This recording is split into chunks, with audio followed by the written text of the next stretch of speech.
Assalamualaikum warahmatullahi wabarakatuh.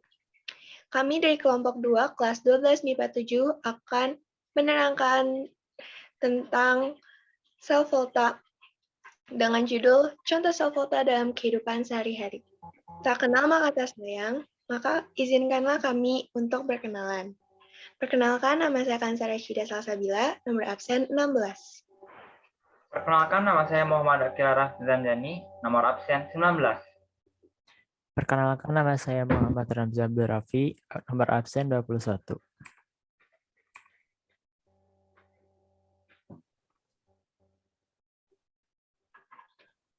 Sebelum ke contoh penggunaan sel volta, kita harus mengetahui apa sih yang disebut dengan sel volta dan reaksi redoks. Sel volta merupakan sel elektrokimia, di mana energi kimia atau reaksi redoks diubah menjadi energi listrik. Reaksi redoks adalah reaksi oksidasi dan reduksi, yang mana oksidasi merupakan pelepasan elektron, sedangkan reduksi penambahan elektron. Kegunaan sel volta.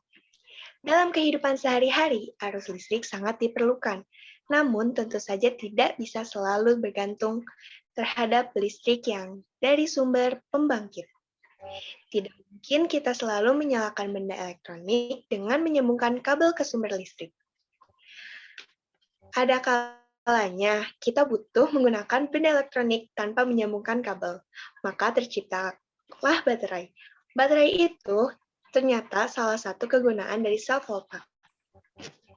Baterai memiliki macam-macam bentuknya. Yang pertama ada baterai biasa. Baterai ini sering digunakan dan sering disebut dengan sel kering atau sel lekans. Kenapa dikatakan sel kering? Karena penggunaan air di baterai ini sangat dibatasi.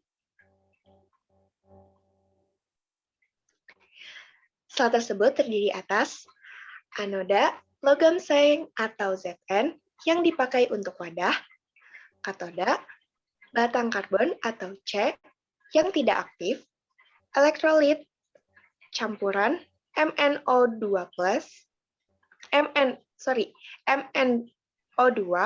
NH4Cl, dan sedikit H2O. Selanjutnya ada reaksinya, yaitu anoda Zn menjadi Zn2+, ditambah 2-emin, katoda 2MnO2 ditambah 2NH4+, ditambah 2-emin menjadi Mn2O ditambah 2NH3 ditambah H2O. Reaksinya Zn ditambah MnO2 ditambah 2NH4+ menjadi Zn2+, Mn2O3 ditambah 2NH3 ditambah H2O.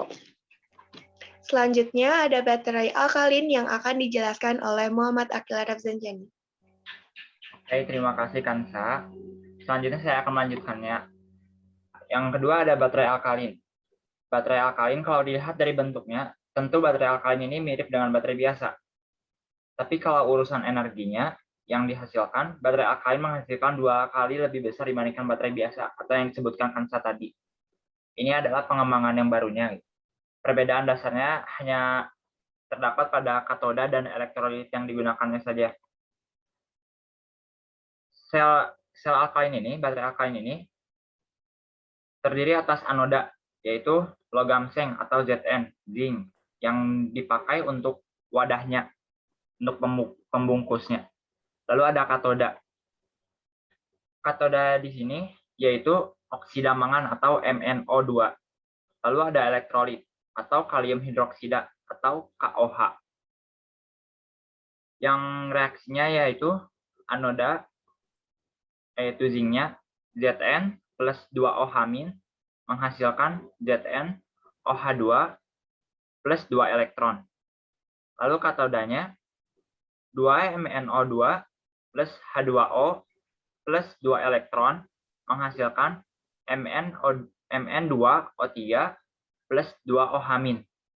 Lalu ada reaksi totalnya Zn plus 2 MnO2 plus H2O menghasilkan ZnOH2 plus Mn2O3. Ion Zn2+ bereaksi dengan OH- membentuk ZnOH2.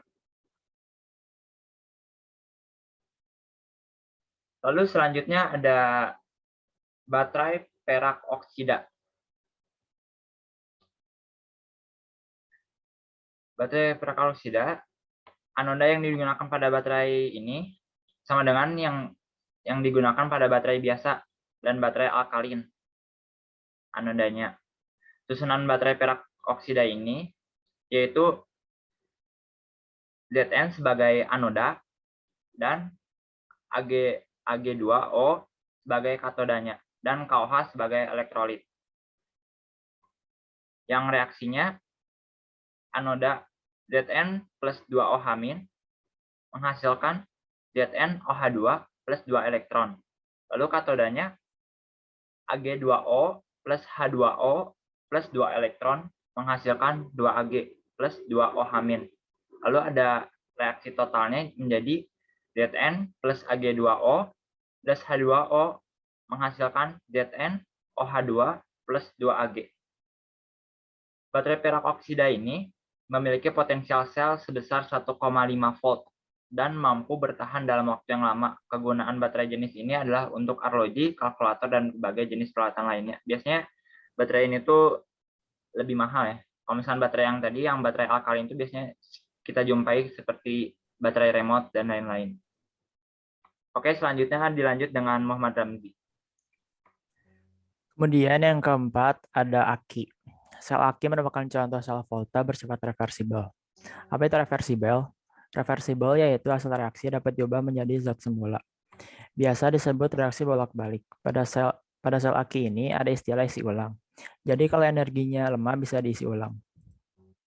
Sel aki terdiri atas anodanya lempeng logam tumbal atau Pb, katodanya lempeng logam oksida timbal atau PbO2. Elektrolitnya larutan asam sulfat atau H2SO4. Reaksi dalam anodanya ada Pb plus SO4 2- menjadi PbSO4 plus 2 elektron.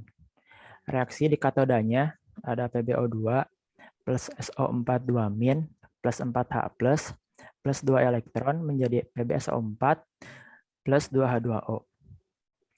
Reaksi totalnya atau reaksi yang dihasilkannya yaitu Pb plus PbO2 plus 2 SO4 2- plus 4H menjadi 2 PbSO4 plus 2H2O.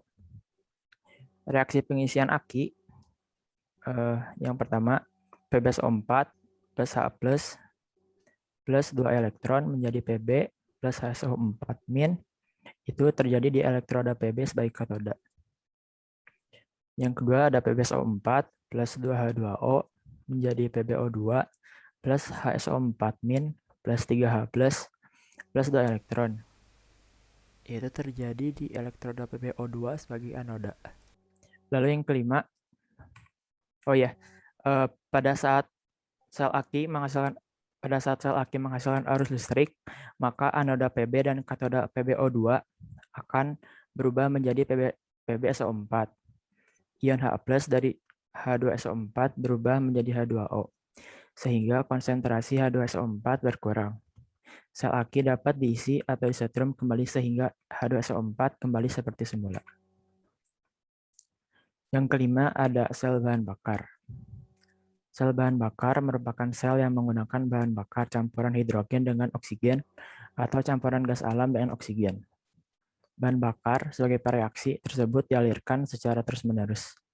Gas oksigen dialirkan ke katoda melalui suatu bahan berpori yang menjadi katalis reaksi dan gas hidrogen dialirkan ke anoda.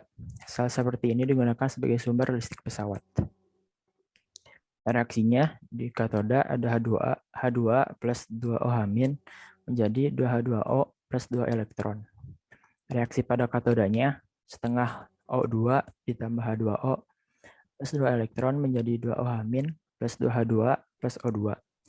Reaksi yang dihasilkannya menjadi setengah O2 plus H2O menjadi H2 plus O2. Mungkin segini saja yang bisa kelompok kami sampaikan. Mohon maaf bila ada kekurangan. Billahi taufiq wal hidayah. Wassalamualaikum Assalamualaikum warahmatullahi wabarakatuh. Terima kasih guys. Terima kasih.